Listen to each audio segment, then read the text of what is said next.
اور وہ صحابہ کا زمانہ تھا جس زمانے میں حفاظ اکرام کی پوری ایک جماعت تھی مستقل، جن کا کام ہی یہ تھا کہ قرآن کی جو آیت نازل ہوتی فوراً وہ لوگ اس کو اپنے سینے میں محفوظ کر لیا کرتے اور قرآن کو یاد کر لیا کرتے۔ اسی لیے صحابہ اکرام رضوان اللہ تعالی علیہم اجمعین کے زمانے میں سب سے بڑے جو حافظ قرآن تھے وہ حضرت ابی ابن کعب رضی اللہ تعالیٰ عنہ تھے۔ سمجھ میں آئی بات؟ سب سے بڑے حافظ قرآن۔ ایک مرتبہ اللہ کے نبی صلی اللہ علیہ وسلم نماز پڑھا رہے تھے اور اچانک آپ صلی اللہ علیہ وسلم درمیان میں ایک آیت چھوٹ گئی تو فوراً حضرت ابی ابن کعب رضی اللہ تعالیٰ عنہ نے پیچھے سے لقمہ دیا۔ اللہ کے نبی صلی اللہ علیہ وسلم نے نماز کے بعد فرمایا کس نے لقمہ دیا؟ انہوں نے کہا کہ میں نے دیا۔ حضور صلی اللہ علیہ وسلم نے فرمایا میرا بھی یہ گمان تھا کہ تم نے ہی دیا ہوگا۔ کیوں؟ اس لیے کہ صحابہ میں سب سے زیادہ قرآن کس کو یاد تھا بھائی؟ حضرت ابی ابن کعب رضی اللہ تعالیٰ۔ اسی لیے جب حضرت ابو بکر صدیق رضی اللہ تعالیٰ عنہ کا زمانہ آیا تو جو اکابر صحابہ تھے انہوں نے مل کے مشورہ کیا اور یہ طے کیا کہ دیکھو قرآن پاک چمڑوں پہ لکھا ہوا ہے، وہ زمانے میں کاغذ تو تھے نہیں، اور قرآن پاک درختوں کی چھالوں پہ لکھا ہوا ہے۔ اگر ہم نے یہ قرآن کو ایک جگہ جمع نہیں کیا تو پھر خدا نہ کرے کہیں یہ قرآن ضائع نہ ہو جائے۔ کیا نہ ہو جائے بھائی؟ لیکن اللہ نے تو قرآن میں فرمایا اِنَّا نَحْنُ نَزَّلْنَا الذِّكْرَ وَإِنَّا لَهُ لَحَافِظُونَ کہ قرآن تو ہم اس کی حفاظت کریں گے۔ اللہ فرماتے ہیں ہم نے اس کی حفاظت کی ذمہ داری لے لی۔ اللہ فرماتے ہیں اب جب قرآن کی حفاظت کی اللہ نے ذمہ داری لے لی تو اللہ نے دیکھو راستہ کیسا اس کے حفاظت کا نکالا کہ یہ لوگ بیٹھے، انہوں نے کہا کہ اگر قرآن کو محفوظ نہیں کیا گیا، یہ چھالوں پہ لکھا ہوا ہے، چمڑے پہ لکھا ہوا ہے، درختوں کی چھالوں پہ جو ہے یہ ضائع ہو جائیں گے، تو کیا کیا جائے؟ بولے یہ پورے قرآن کو ایک جگہ جمع کرو۔ کیا کرو؟ پورے قرآن کو ایک جگہ جمع کرو۔ تو انہوں نے کہا کہ کون ہے ایسا صحابہ اکرام رضی اللہ تعالیٰ عنہ اجمعین میں جس کو سب سے زیادہ قرآن یاد ہے؟ تو معلوم یہ ہوا کہ حضرت ابی ابن کعب رضی اللہ تعالیٰ عنہ تھے جن کو سب سے زیادہ کیا یاد تھا بھائی؟ قرآن پاک یاد تھا۔ تو حضرت ابی ابن کعب رضی اللہ تعالیٰ عنہ جو ہے ان کو ذمہ دار قرار دیا گیا کہ تم جتنے حفاظ اکرام ہیں ان کا سب کا قرآن سن کے وہ قرآن جو ہے تم پوری ترتیب دو اس کو۔ پوری ایک جماعت صحابہ اکرام کی ایک پینل تیار کیا گیا اور ان کو یہ ذمہ داری دی گئی اور اس کا ذمہ دار بنائے ان کو۔ اب انہوں نے صحابہ اکرام سے قرآن کو جمع کرنا شروع کیا اور پھر قرآن پاک کو انہوں نے ویسا بنا دیا جیسی صورتیں آج ہمارے تمہارے سامنے۔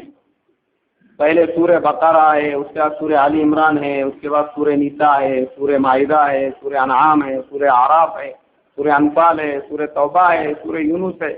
پوری جو ترتیب ہے قرآن پاک کی صورتوں کی یہ وہ زمانے میں ترتیب دی گئی۔ اب کیا ہوا؟ اب یہ ہوا کہ قرآن پاک جو ہے ابھی اسلام بعد میں صحابہ اکرام کے دور میں حضرت عمر کے دور میں 3 بر اعظموں میں اسلام پھیل گیا تھا۔ حضرت عثمان کے دور میں اور بڑھا، ان کے بعد میں پھر جو اور بادشاہ ہے ان کے زمانے میں اسلام بڑھتے گیا۔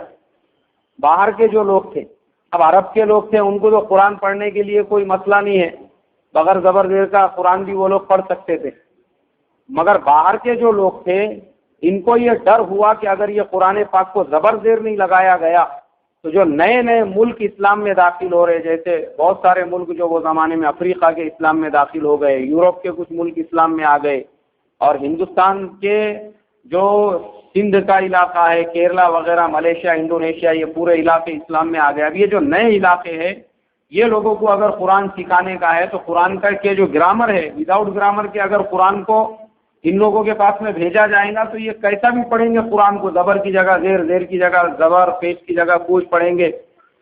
تو یہ جو کام تھا اللہ تبارک و تعالیٰ نے یہ کام لیا حجاج ابن یوسف سے۔ کس سے لیا بھائی؟ حجاج ابن یوسف۔ یہ بہت ظالم آدمی تھا، اس کے بہت عجیب عجیب قصے ہیں، ابھی میرے پاس میں وہ قصے سنانے کا ٹائم نہیں ہے کیونکہ میں قرآن کے اوپر ابھی بات کر رہا ہوں، ورنہ حجاج ابن یوسف اتنا ظالم تھا، اس نے بڑے بڑے تابعین کو موت کے گھاٹ اتار دیے. اور وہ بہت لمبی اسٹوری ہے، انشاءاللہ رمضان کے بعد کبھی ٹائم ملا تو اس پہ اپن تفصیل سے بات کریں گے. تو حجاج ابن یوسف مگر کیسا رہتا، اللہ کا قانون ہے، اللہ تعالیٰ کب کس سے کیا کام لینے کا یہ خدا کا نظام ہے. وہ اتنے ظالم آدمی کو اللہ میں نے یہ اتنے اہم کام کے لیے چن لیا کہ حجاج ابن یوسف نے علماء کا ایک پینل بنایا، اور وہ بنانے کے بعد میں ان کو یہ ذمہ داری دیا کہ بولے یہ پورے قرآن پہ تم زبر زیر لگاؤ، کیونکہ نئے نئے جو علاقے ہیں وہاں پہ اگر یہ قرآن جائے گا تو یہ قرآن کو کیسے بھی طریقے سے پڑھیں گے. کیونکہ حجاج ابن یوسف جو ظالم تھا وہ اپنی جگہ پہ، مگر اس کے باوجود وہ اتنا دیندار تھا کہ تہجد میں روزانہ 10 پارے تلاوت کرتا تھا. کتنے تلاوت کرتا تھا؟ 10 پارے روزانہ تہجد میں پڑھتا تھا. اور بہت تقوی والا تھا، متقی تھا، اس کی کبھی تکبیر اولیٰ فوت نہیں ہوئی، یہ بھی کتابوں میں پڑھنے کو ملا. اس نے وہ پینل بنایا، ان کو ذمہ داری دیا، اور بیچاروں نے انہوں نے جو ہے اس کو کئی مہینے 6 مہینے تک برابر اس کے اوپر محنت کرتے رہے، اور وہ پورے قرآن کو انہوں نے زبر زیر لگایا. اس کے بعد آج جو ہم اور آپ قرآن پڑھتے ہیں، یہ قرآن کس کے زمانے میں تیار ہوا بھائی؟ حجاج ابن یوسف کے. بولو اگر وہ بیچارہ وہ پینل نہیں بناتا تھا اور زبر زیر نہیں دینے کو لگاتا تھا تو ہم کو کتنی تکلیف اور پریشانی ہوتی تھی. ارے ہوتی تھی کہ نہیں؟ اس کی ایک موٹی مثال دیتا میں آپ کو. ابھی جیسا جس کو مراٹھی پڑھنا آتی یا جس کو ہندی پڑھنا آتی، اب وہ ہندی کا اگر سمجھو بغیر کانا کے، بغیر ماترا کے، بغیر ویلائنٹی کے، بغیر اس کے جو بھی گرامر ہے اس کے اگر خالی حروف ایسے لکھے ہوئے رہتے تھے تو ہم کیا پڑھتے تھے؟ کچھ سمجھ میں آتا تھا؟ اس کو کیا پڑھنے کا، اس کو کیا پڑھنے کا، اس کو کچھ نہیں سمجھ میں آتا تھا. ایسا ہی عربی کا حال تھا. لیکن اس اللہ کے بندے نے یہ کارنامہ انجام دیا. آج ہمارے تمہارے ملکوں میں ہم لوگ عجم ہیں، یعنی اپنے کو عربی نہیں آتی. اب ہمارے تمہارے ملکوں میں ہم جو قرآن صحیح پڑھ رہے ہیں یہ اس کی برکت ہے.